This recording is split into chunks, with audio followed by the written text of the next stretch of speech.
Hello guys, good morning po. Yan, so yan po yung aking mga mga gulay na tawag dito.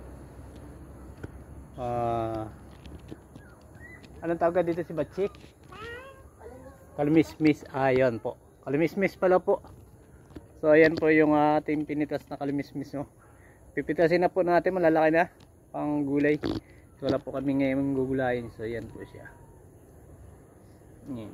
Tapos niya po sa bandang itaas yan.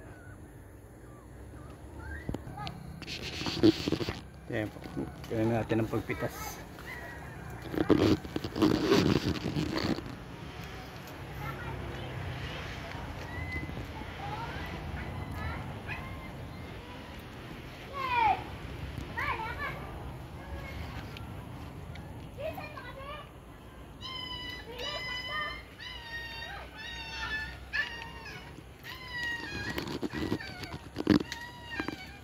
Yan.